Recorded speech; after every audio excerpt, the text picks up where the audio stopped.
बहुत समय पहले एक गांव में सूर्या नाम का एक किसान रहता था। उसके दो बेटे थे। बड़ा बेटा मेहनती था, पिता के साथ किसानी करता था, लेकिन छोटा बेटा आलसी था, पिता के बात नहीं मानता था। अब तेरे शादी की उम्र हो रही है, जल्दी से अपने पैरों पर खड़ा हो जाओ। कौन अपनी बेटी से शादी करवाएगा?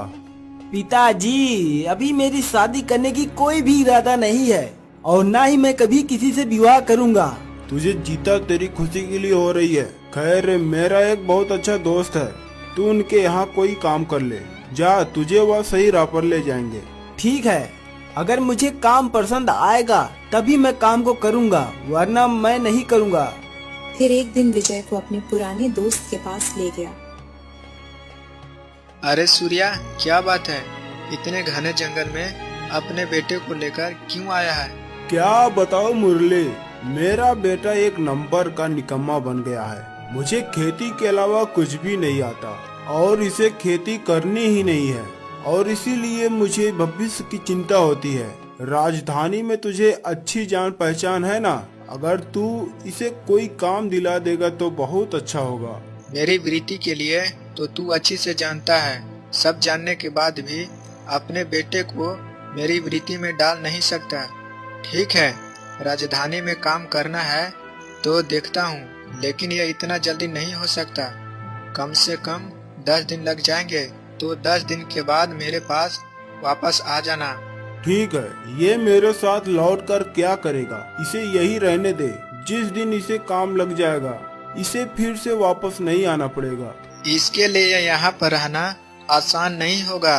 हम जैसों के साथ रहने में खतरा हो सकता है। किसानी इसके पल्ले में कुछ नहीं पड़ती है, पर ये दिमाग से बहुत होशियार है। परिस्थितियों के अनुसार होशियारी से व्यवहार करता है।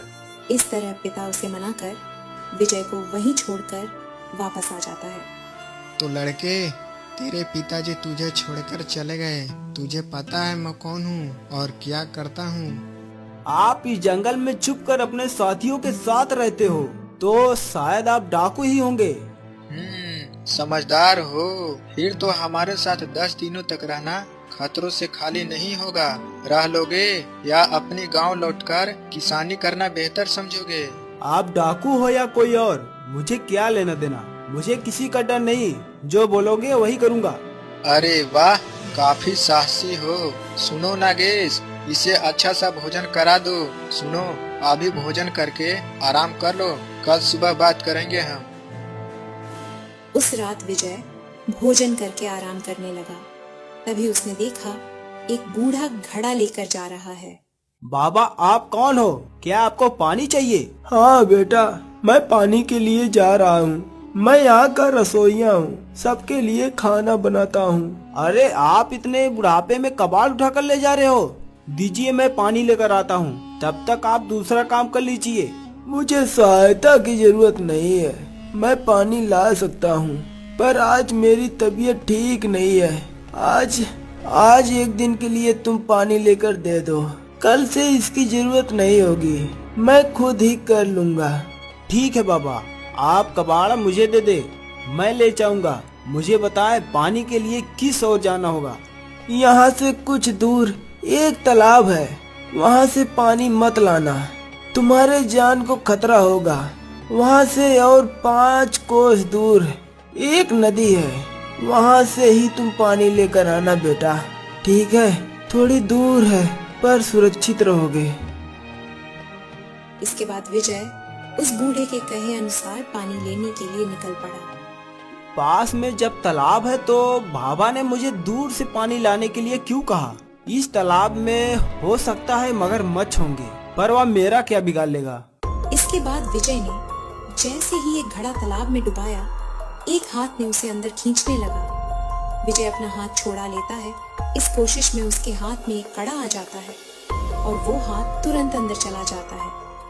वाह, यह कड़ा कितना सुंदर है, इसमें तो हीरे लगे हुए हैं, ये जरूर मूल्यवान होगा।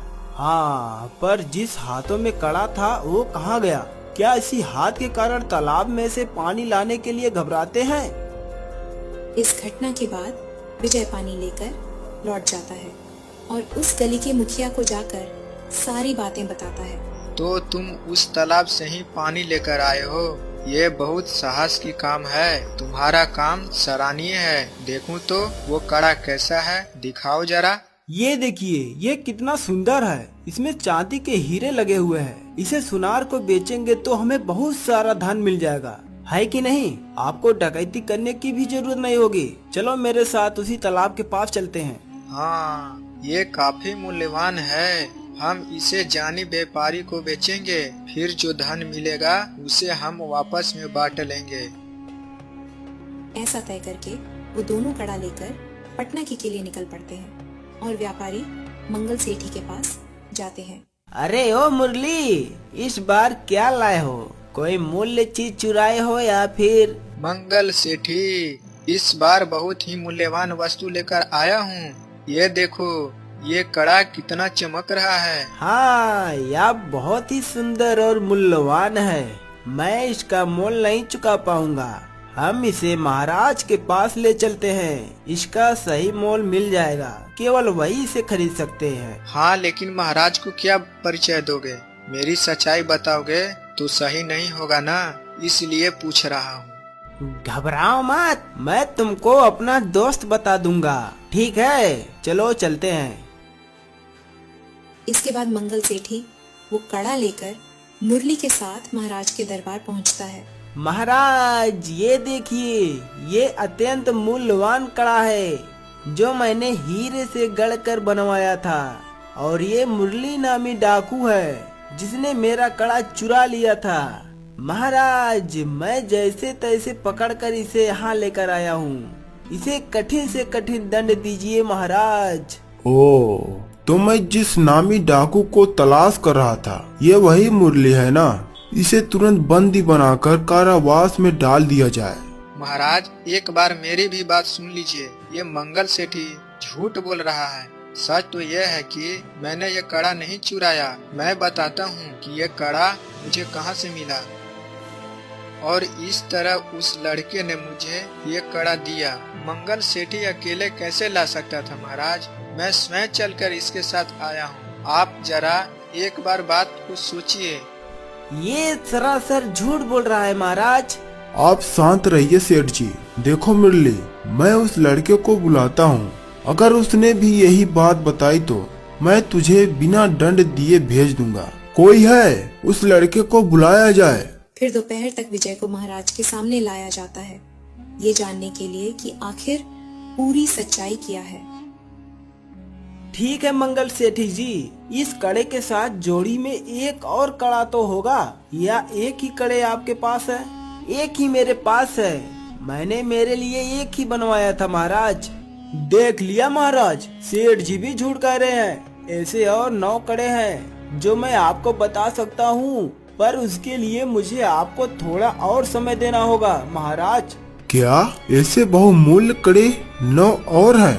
ठीक है, मैं तुझे 30 दिनों का समय देता हूँ। तुम ले आओ। तब तक मुरली यही कारावास में ही रहेगा। हमारे पास नहीं ला पाए तो तुम्हें भी मुरली के साथ साथ आजीवन कारावास दिया जाएगा। 30 दिन मेरे लिए काफी है महाराज। चाचा, आप चिंता मत कीजिए, मैं बाकी के 9 कड़ा लेकर आऊंगा और आपको यहाँ से छुड़ा कर ले जाऊंगा। ये सब मेरे कारण हुआ है ना, तो मेरा फर्ज बनता है कि मैं आपको यहाँ से छुड़ा कर ले जाऊं। मुझे क्षमा करें, मैं जरूर आऊंगा। इसके बाद महाराज के पास से निकलकर उस तालाब के पास जाता है जहाँ उसे वो कड़ा मिला था। तालाब में जाकर उसने फिर से हाथ देकर देखा कि शायद फिर से कोई हाथ आएगा। ये क्या, पिछली बार तो तुरंत हाथ में आ गया था, इतना शांत कैसे हो सकता है? मैंने महाराज से कह दिया है कि मैं 9 कड़े लेकर आऊंगा। अब पता नहीं मुझे कड़ा मिलेगा कि नहीं। ठीक है, एक काम करता हूँ, ये तालाब बहुत लंबा है, आगे चलकर देखता हूँ कि ये कहाँ से शुरू हुआ है। उसके बाद विजय उस तालाब के किनारे से होते हुए दूर चला जाता है जहाँ तालाब शुरू हुआ था। इस तालाब के किनारे तो घना जंगल है, शायद यही आगमन होगा। आसपास भी कोई नहीं है। पास में एक शायद गांव है, शायद इस तालाब के बारे में जानकारी मिल जाए।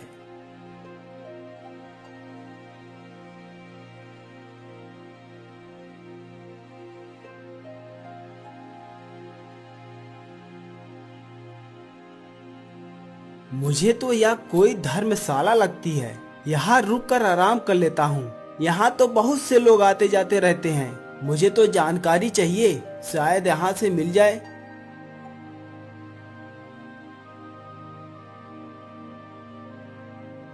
माई, मैं बहुत दूर से आया हूँ। यहाँ खाने और रहने की कोई बंदोबस्त हो सकता है? हाँ, मिल जाएगा बेटा, लेकिन ये बताओ कि तुम हो कौन?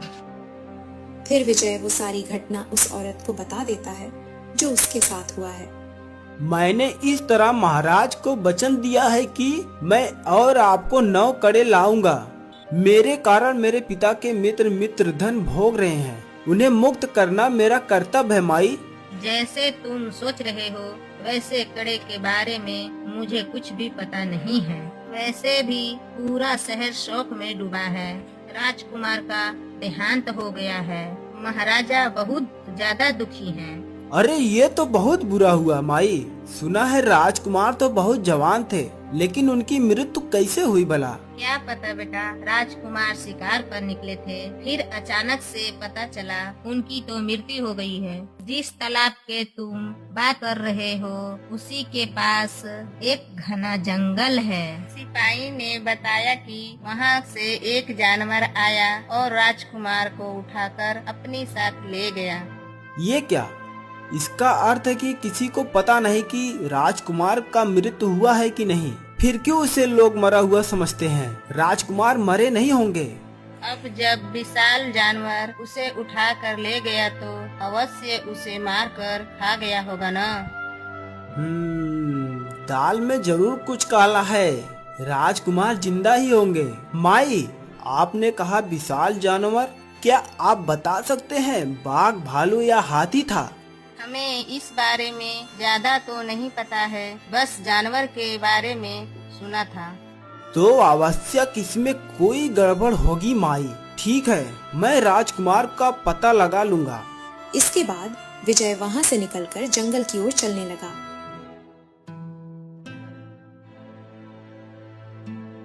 तभी वो एक पेड़ से राजकुमार को बंधा हुआ देखता है। हाँ, यही राजकुमार लगते हैं, लेकिन इन्हें पेड़ से क्यों बांधा है? यही रुक कर देखता हूँ कि आखिर यहाँ हो क्या रहा है। थोड़ी देर के बाद वहाँ पर एक पिशाचनी आती है। राजकुमार, कब तक तुम इस तरह से रहोगे? मुझसे शादी के लिए हाँ कर दो, तुम्हें दर्द सहना नहीं पड़ेगा। ये कभी नहीं हो सकता। तुम राक्षसी से मनुष्य विवाह करेगा, वो भी मैं, हरगिज से नहीं। वैसे तो पूरा राज तुम्हें मरा हुआ ही समझ रहा है। अगर मैं तुम्हें मार भी दूं तो किसी को फर्क नहीं पड़ेगा। मुझे विवाह करने से तो अच्छा मुझे मर जाना बेहतर होगा। मुझे मार दो।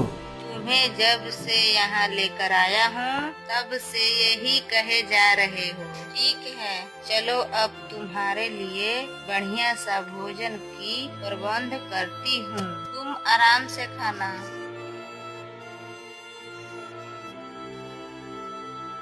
आहा, खाने की तो बढ़िया महक आ रही है। मेरी तो भूख दुगनी बढ़ गई है। अब इस पर हाथ मारना ही होगा। राजकुमार, ये खा लो, नहीं खाओगे तो बहुत कमजोर हो जाओगे। नहीं नहीं, अब मारने का निर्णय ले लिया हूँ तो कमजोर होने से क्या डरना। यही सही समय है पिचासनी से बात करने का। आपको कोई समस्या ना हो तो क्या मैं ये आहार खा सकता हूँ? मुझे बहुत जोरों से भूख लगी है। अरे कौन हो तुम और यहाँ कैसे आए? क्या तुम मुझे देख सकते हो? हाँ, बिल्कुल देख सकता हूँ। तुम्हारी पूंछ, तुम्हारा आकार सब दिखता है। तुम अगर देख सकते हो तो तुम कोई साधारण इंसान नहीं हो। मुझसे विवाह कर लो, तुम्हारा सब भला ही होगा। लेकिन तुम तो राजकुमार से विवाह करना चाहते थे ना, तो मुझे विवाह करने के लिए क्यों कह रहे हो? हमारे नियमों के अनुसार जो हमें देख सके हमें उसी से विवाह करना है। और जैसे कि युवराज ने मुझे देख लिया था तो इस हिसाब से मुझे युवराज से विवाह करना है। लेकिन ये मेरा तिरस्कार कर रहे हैं। अगर मैं इससे विवाह कर लूं तो उचित समय देखकर बिचासनी का सिंधार कर सकता हूं और फिर मैं यहाँ से ले जा सकता हूँ। ठीक है, मैं तुमसे विवाह करने के लिए तैयार हूँ। विजय ने उस पिशाचिनी से विवाह के लिए हाँ कर दिया और जैसे ही विवाह किया अचानक से पिशाचिनी एक सुंदर युक्ति में बदल गई। तुम पिचासनी नहीं हो तो तुम कौन हो? मैं एक यक्षिणी हूँ। अनजाने में हुई भूल के कारण ऋषि ने मुझे श्राप दिया था, जिस वजह से मैं पिचासनी बन गई थी। और जो हमें देख सकता है उसे विवाह करने के बाद इस श्राप से मुक्ति मिलती। तुमने मुझसे विवाह करने के लिए जैसे ही हाँ कर दी वैसे ही मैं श्राप से मुक्त हो गई। ओ, मैंने तुम्हें ज्यादा दुख दिया है, मुझे क्षमा कर दो। अब अपने राज में लौट सकते हो राजकुमार।